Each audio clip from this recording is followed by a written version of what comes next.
I'll tell you the story about where that came. Well, let me tell you a little bit about On Wine. How many of you have read On Wine? Oh, so a lot of you guys have read it. Let me tell you where the idea came from.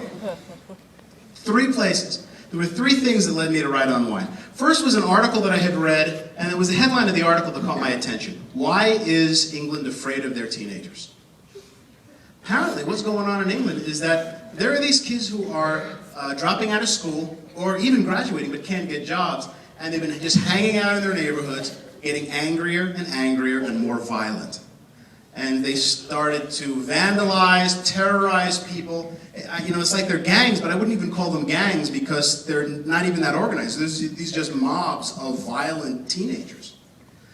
To the point that people are afraid to go out of their houses at night for fear of their own neighborhood teenagers. So that's disturbing enough. What was even more disturbing was that they were interviewing people and asking them what they felt should be done about it. People who lived in these neighborhoods. And a lot of people were saying things like, well, they ought to just round up these hoodlums and put them out of their misery.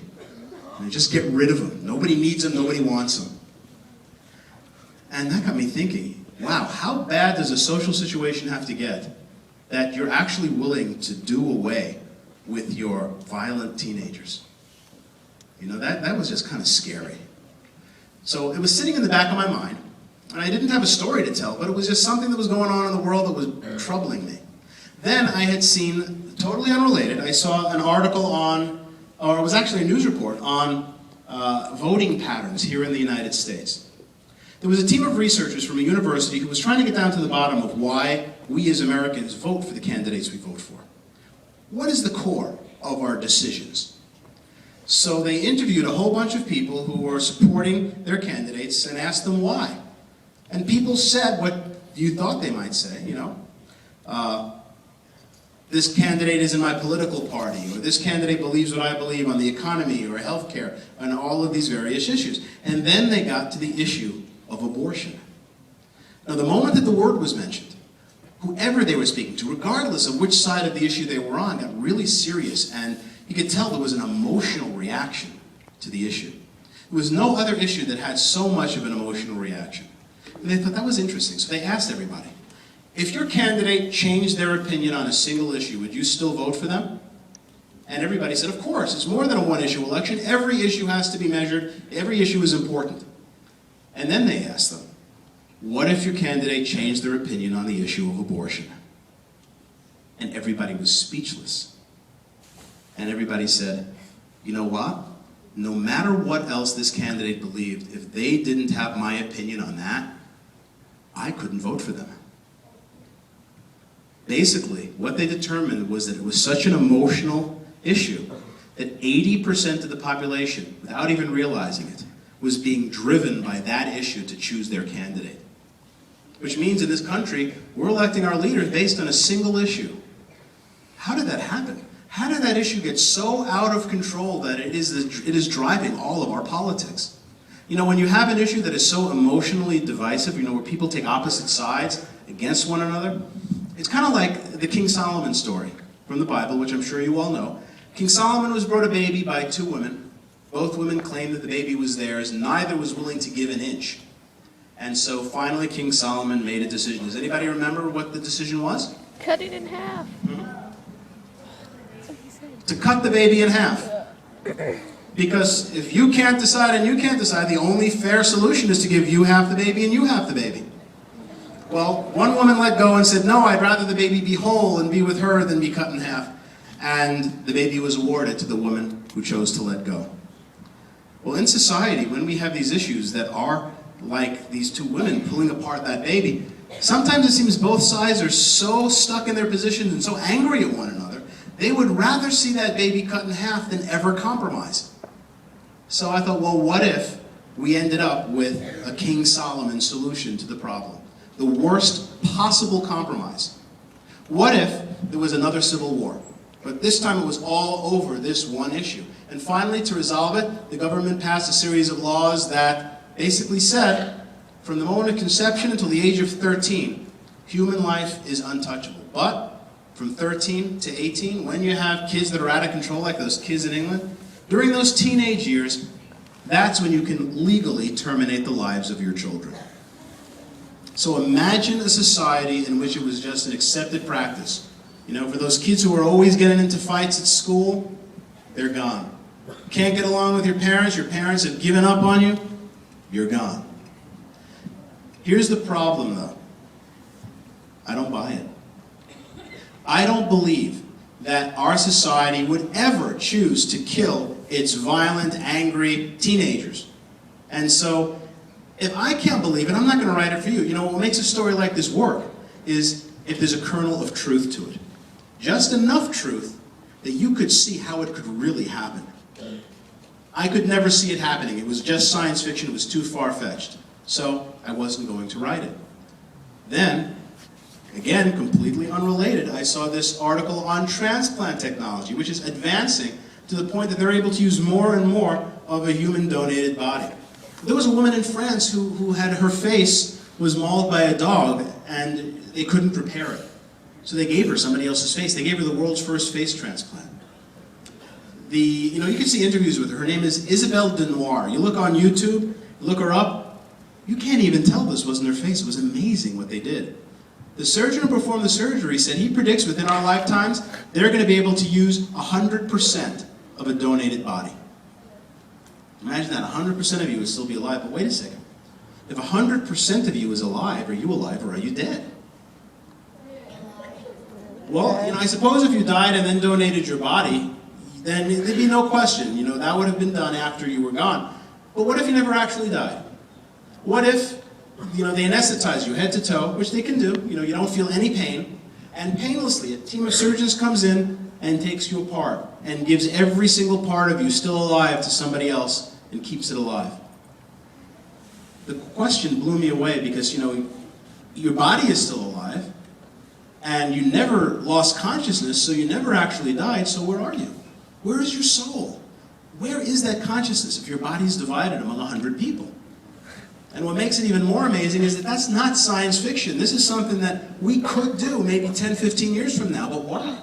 Why would we ever take a human being and put them through that process that blurs the line of what it means to be alive? And suddenly I connected it with this other story and I realized that's what they do. They don't kill those unwanted teenagers. They unwind them. They put them through this process. And that's how society can say, oh, well, we're really not killing these kids. We're putting them into a divided state.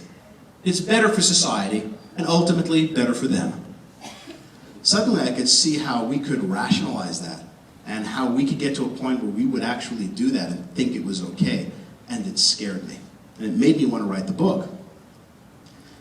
Now, I knew from the beginning, Unwind could not take a position on any issue.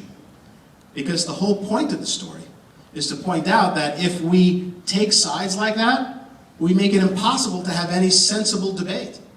Because when we're entrenched in positions politically like that, the only solutions we're ever going to end up with are the ones that cut the baby in half.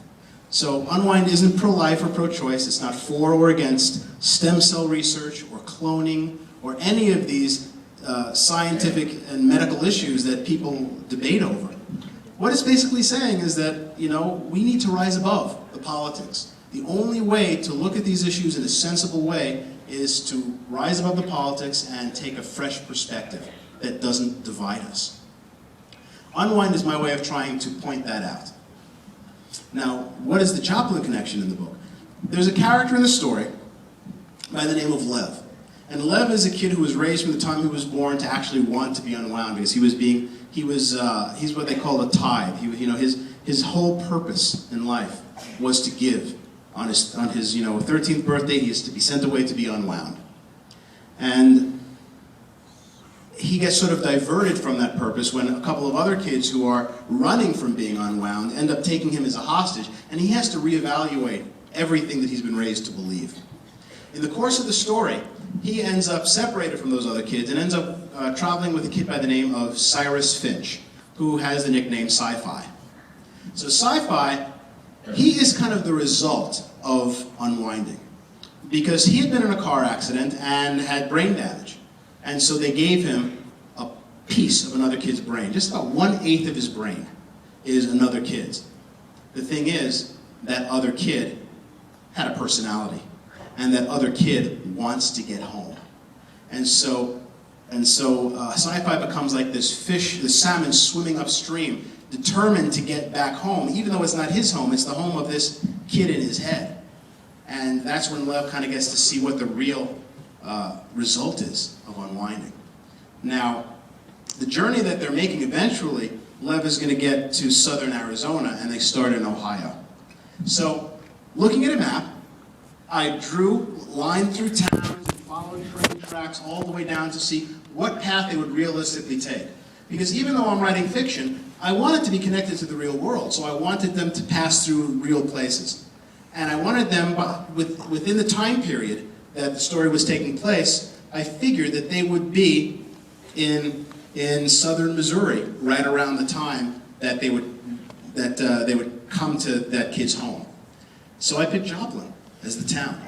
And I researched the town.